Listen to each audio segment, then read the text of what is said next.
Para el presidente de la República, una cosa es clara: los anteriores gobernantes fueron corruptos. Pero a pesar de que parece tener esta idea muy clara, durante las últimas semanas sus actos y declaraciones son vacilantes y contradictorios. Un día dice que hay que castigarlos, otro día amanece con ganas de pedirle a sus partidarios que se manifiesten en una consulta ficticia más para definir si deben de ser sancionados o no, y al siguiente otorga el perdón. Parecería que no sabe a ciencia cierta qué hacer ante el pasado de corrupción que indignó y hartó a casi toda la sociedad y que fue una de las causas del voto masivo en contra del viejo régimen. Pero no siempre lo que parece es la realidad. Eso que trata de mostrarnos como dudas y titubeos, en realidad puede ser otra cosa. Puede ser su decisión de no cerrar el tema, de utilizarlo como un instrumento efectivo de presión sobre los legisladores priistas, aquellos de los que se han necesitado para aprobar sus grandes reformas, como la Guardia Nacional, por ejemplo. Entonces no es que no sepa qué hacer con el pasado corrupto, es que lo está utilizando como una pieza de cambio, como una carta de negociación a su favor. Si al final de cuentas esa permanente negociación implica que los responsables del desfalco del erario, los que pagaron los contratos pero no garantizaron que se cumplió con las obras, quedan sin sanción, el presidente López Obrador estará también solapando y conviniendo con los corruptos, aunque a ojos de sus simpatizantes está cumpliendo con lo prometido. Pero analicemos con cuidado este problema para considerar qué debe hacerse con el pasado. Para empezar, digamos que según el artículo 108 de nuestra Constitución, el presidente de la República durante el tiempo de su encargo solo podrá ser acusado por traición a la patria y delitos graves del orden común. Esta disposición trata de garantizar el funcionamiento y continuidad del más importante servidor público del país, otorgándole una especie de inmunidad general, que solo puede interrumpirse por las circunstancias penales más graves. Mientras que según el artículo 110 de la misma Constitución, los gobernadores de las entidades federativas pueden ser sujetos de juicio político por violaciones graves a la Constitución y a las leyes federales que de ella emanen, así como por el manejo indebido de fondos y recursos federales. Como puede apreciarse, en el caso de los gobernadores, aún en funciones, existe un conjunto mayor de acciones que podrían serle imputables, cuentan con un grado menor de inmunidad. ¿Significa esto que el presidente de la República puede hacer cualquier cosa excepto traicionar a la patria y cometer delitos graves del orden común sin que tenga que responder por sus actos? De ninguna manera. Esa disposición constitucional solo impide que durante sus funciones sea acusado, pero al concluir su periodo como presidente, automáticamente se encuentra expuesto a que se proceda en su contra por la comisión de otros delitos no graves del orden común y por faltas administrativas graves y no graves. Sé que muchos ciudadanos están sumamente indignados por decisiones cometidas por algunos expresidentes en el ejercicio de sus funciones, y con toda la razón. En el caso de Fox, por su incapacidad de conducir al gobierno con seriedad. En el caso de Calderón, por haber declarado la guerra contra el narco, sumiendo a la población en el baño de sangre que aún padecemos. Y de Peña Nieto por su frivolidad y los escandalosos actos de corrupción. Pero esas conductas generales, que son las que el presidente López Obrador cuestiona un día sí y el otro también, son insuficientes para determinar si existe la comisión de conductas antijurídicas reprochables por la vía penal o administrativa.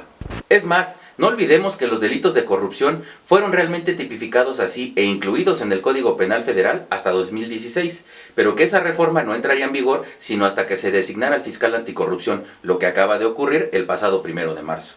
Si lo que realmente queremos es sancionar las conductas en las que pudieran haber incurrido los expresidentes, es necesario que la Fiscalía General integre investigaciones serias para determinar si con el marco jurídico vigente durante su mandato ocurrieron conductas como cohecho, asociación delictuosa, tráfico de influencias, abuso de autoridad, entre otras, y que existan los elementos esenciales para sujetarlos a proceso, y entonces sí, desahogar el procedimiento penal que establece la norma. Pero ese es un trabajo que debe realizar la Fiscalía General de la República, y en el que nada debe de intervenir el presidente para entorpecerlo, impedirlo o retrasarlo.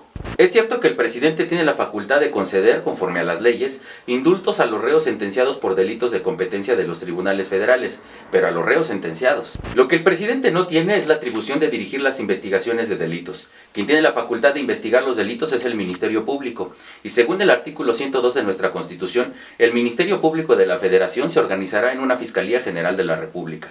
Por lo tanto, es la Fiscalía General de la República, a través de los ministerios públicos, quien debe de investigar si los expresidentes cometieron alguna conducta que pudiera constituir algún delito, según las disposiciones penales vigentes durante el momento de su encargo. Mientras que las autoridades investigadoras son las responsables de verificar si dichos servidores públicos pudieron haber incurrido en alguna falta administrativa, según las disposiciones de responsabilidades administrativas vigentes en ese momento.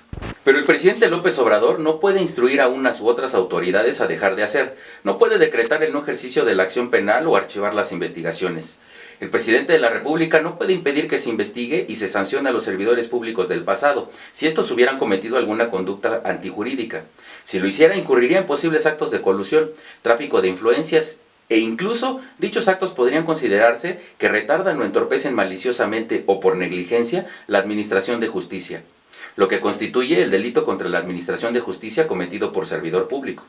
¿Y qué sí es lo que puede hacer el presidente de la República entonces? El presidente López Obrador y los miembros de la Administración Pública Federal pueden e incluso están obligados a verificar en qué condiciones les dejaron los asuntos públicos. Ellos integrarán la cuenta pública del ejercicio fiscal anterior, por lo tanto deben revisar el ejercicio del gasto, que los pagos se hayan realizado de conformidad con los contratos, que estos procesos se hayan ajustado a los principios de eficiencia y eficacia, que las obras públicas se hayan realizado conforme a los calendarios pactados, que no haya sobreprecios y que no se hayan realizado actos de corrupción.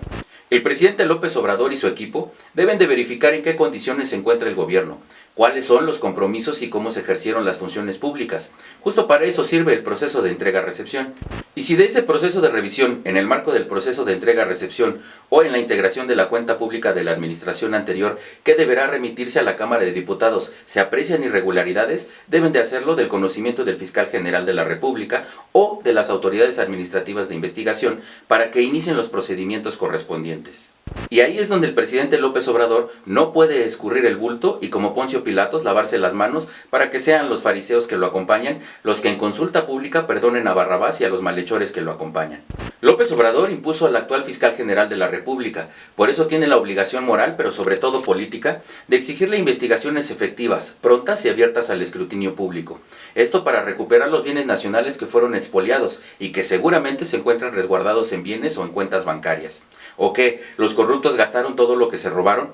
Claro que no. Esas fortunas mal habidas están guardadas y de las investigaciones debe derivar su recuperación.